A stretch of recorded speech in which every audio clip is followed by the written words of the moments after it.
The story begins with a man, an atheist, fearlessly cursing at a Buddha statue. However, as soon as night falls, he is horrified to discover that someone seems to be behind him. Sure enough, when he turns around to check, there really is a dark figure constantly approaching him. The man is so frightened that he immediately runs away, but he accidentally steps into empty space. He desperately tries to pull his leg out, but it's all in vain. Soon, a piercing scream echoes through the sky, but the Buddha's punishment for the man has only just begun. The man, as if possessed, uses an iron hook to hook his own eyes, and then swallows the other end of the hook into his stomach. Perhaps the man never knew, even in death, that the object of his curses was not someone he could afford to provoke. Many remote towns in Thailand are famous for worshipping gods and Buddhas. So many people travel from afar just to cultivate themselves wholeheartedly. This includes Praud's brother. Seeing that decades have passed and his brother has not returned, Praud is very worried. So he specifically comes to the town. Praud learns from Master Na about the incident of his brother killing someone and fleeing, but he always believes that his brother would not do such a thing. To help clear his name, Praud decides to stay here for a while. Led by a young disciple, the two walk towards the depths of the forest. Passing a dilapidated house, Praud faintly feels a little uneasy. The curtains rustle in the wind, and the broken windows and peeling paint indicate that no one has lived here for a long time. Seeing Praud looking intently, the young disciple hurriedly explains that it is just a long-abandoned warehouse. Hearing this, Praud dispels his inner doubts. After a long time, the two finally arrive at their residence, but the room is completely dark and sunlight cannot penetrate. At this time, another young monk provides Praud with basic living supplies. He also thoughtfully advises Praud that the temple uses a generator, so try not to go out after 9 o'clock because nighttime is the time for ghosts to be active. Praud is very dismissive of this. He has never believed in ghosts and gods, so he naturally doesn't take the young monk's words to heart. As soon as he enters the room, he feels a chill, and then footprints appear on the floor. At first, Praud thinks it's just someone's prank, so he doesn't pay attention to it. Praud discovers that many tourists come here to have the ashes of their deceased relatives made into dolls, and then place them in the forest, supposedly so that their relatives can be blessed by the local Buddha. Right at 9 o'clock in the evening, the lights in Praud's room go out on time. Realizing that the generator has stopped working, he quickly lights a candle. But at this moment, he sees a glimpse of his brother's figure. Praud chases after him without thinking. Seeing his brother walking faster and faster, Praud can only keep calling his name from behind. At this time, a doll nearby suddenly moves, and Praud is immediately stunned in place. After recovering, he prepares to raise his flashlight to check the doll's condition, but just as he is about to approach, the flashlight goes out at an inopportune moment. Praud quickly turns it on again, but before he can carefully identify it, the doll behind him suddenly makes a strange noise. Praud immediately turns around to check. However, just as he approaches another doll, the previous doll makes a sound again. The back and forth movements make Praud feel a chill down his spine. Praud wakes up and realizes that it was just a dream, but the dream is so realistic that he still feels lingering fear when he thinks about it. The next day, Praud sees Art's figure while wandering around. Art is a child with intellectual disabilities. Every time he sees Praud, he enthusiastically invites Praud to eat with him and shares interesting things about the place with him. At this time, two novices come over. Novice Kuan grabs Art's bowl and puts all the vegetables he hates into it, and then tries to force-feed Art. Seeing this, Praud immediately steps forward to stop Novice Kuan, and the two start tearing at each other without saying a word, until another short-haired monk appears, and they stop their actions.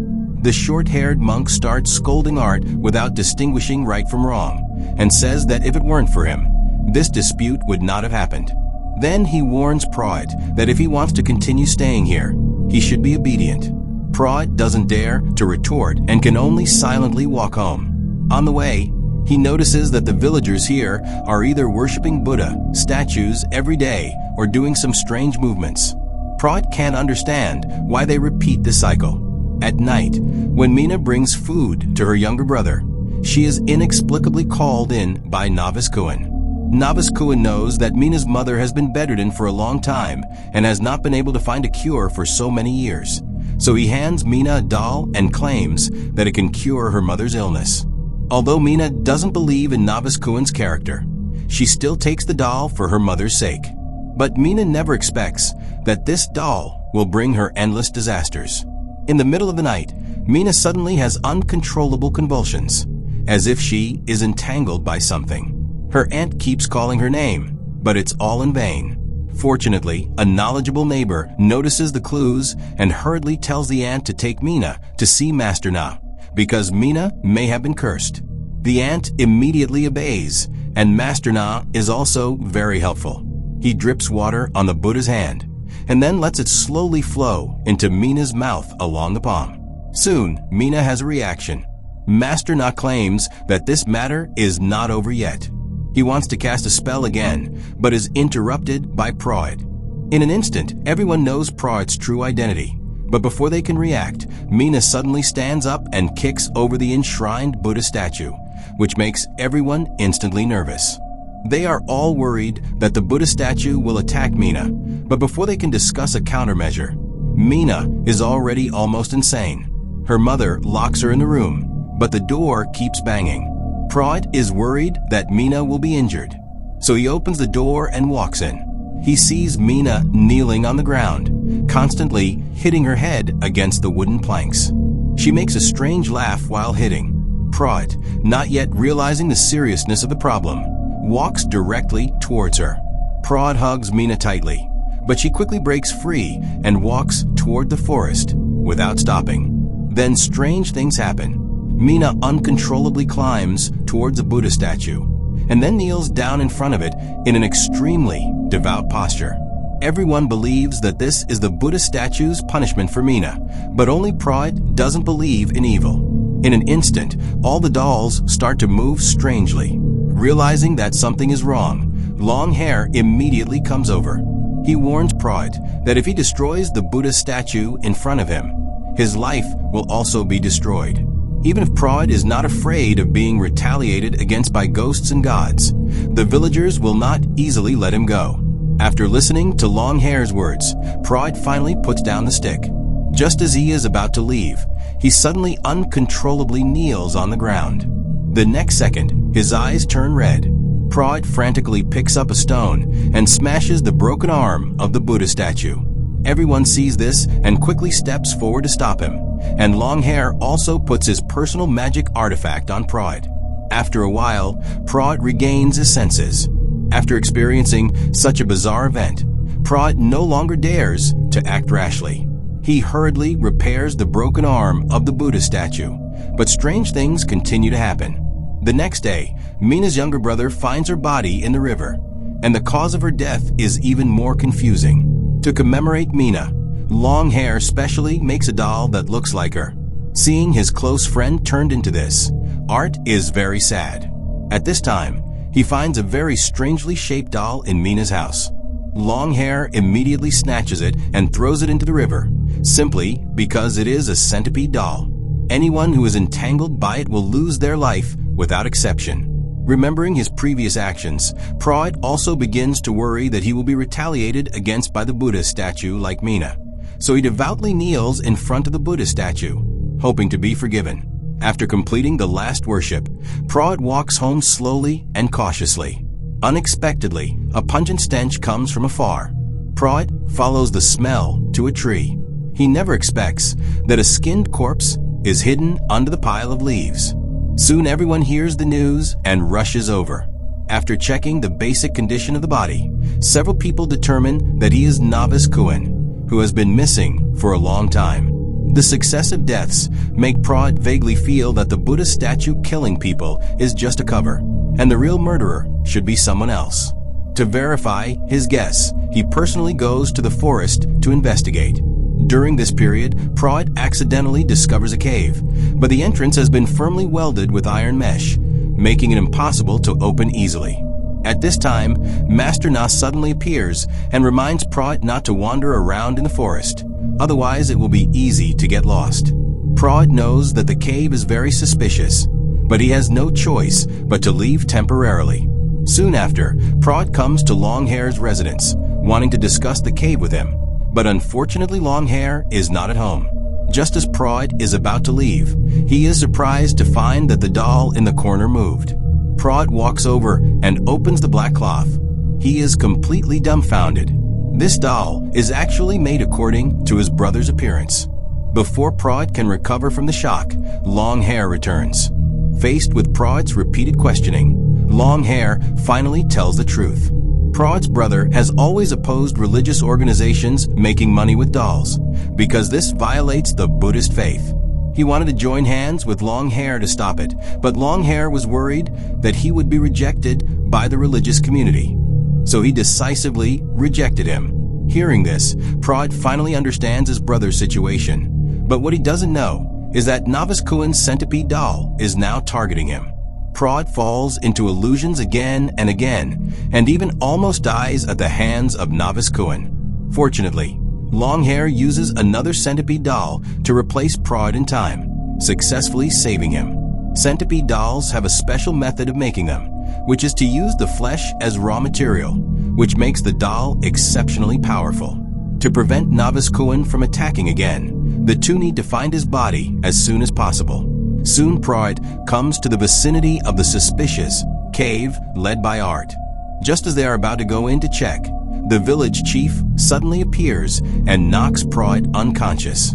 When he wakes up again, Prod is almost made into a doll, and the culprit is undoubtedly Master Na in front of him. He was previously an evil wizard, but because he killed many people, he could only hide in this remote village. During the process of getting along with him, Prod's brother discovered the clues. To protect himself, Master Na killed him and sealed him in a doll. When he is about to kill Prod to silence him, Longhair arrives in time and saves Prod without any danger, and Prod immediately reveals Master Na's crimes. A group of novices cannot accept this fact when they hear it. Just as they are shocked, an accident happens again. It turns out that Master Na is causing trouble again. He controls Novice Kuen's centipede doll, constantly attacking Prod and the others. In a critical moment, Prod puts Longhair's personal weapon on the doll, temporarily restricting his actions. After Novice Kuen is successfully shattered, Master Na summons Prod's brother's centipede doll. The doll tightly grabs Prod's hair, as if it wants to tear him into pieces, but Prod is reluctant to attack his brother. Seeing this, Art rushes forward and tears Master Na's mouth. He thought that this would stop the doll, but it doesn't move at all until Prod speaks, and the doll has a slight reaction. Under Prod's constant persuasion, his brother's conscience is finally awakened, but after a while, his brother dissipates with the wind. Afterwards, Prod rebuilds a doll for his brother, but unlike before, this time the doll represents peace and protection. Seeing that everything is settled down, Prod plans to go home. He takes Art with him because he promised Art that he would take him to Bangkok to play, but Prod never dreams that Art is the final boss. Just now, Longhair found a young monk in the abandoned warehouse. Longhair learned a terrible fact from him. Not long ago, the young monk accidentally saw Master Na making dolls in the cave. Just as he was running away in a panic, Art appeared in front of him. He thought that Art would help him, but who would have thought that he would knock the young monk unconscious and lock him in the warehouse? And this warehouse is actually Art's residence. At this time, Longhair also finds a centipede doll in the room. It turns out that the doll that Novice Kuen gave to Mina was indeed a guardian doll, but after Art learned about this, he secretly replaced the two dolls, and the purpose was to obtain Mina's body. When Art wants to forcibly possess Mina, Novice Kuen appears. The two start fighting without saying a word, and Mina falls into the river and unfortunately drowns. Seeing this situation, Novice Kuen wants to grab Art and take him to see Master Na and let him seek justice for Mina. Art has been subjected to various abuses by Master Na since he was a child. He is afraid that he will be beaten to death this time, so he once again has a dispute with Novice Kuen. During the process of the two pulling each other, Art accidentally kills Novice Kuen. At this point, the whole truth comes to light, but who would have thought that Art, who looks so simple-minded, is actually a sinister and brutal murderer?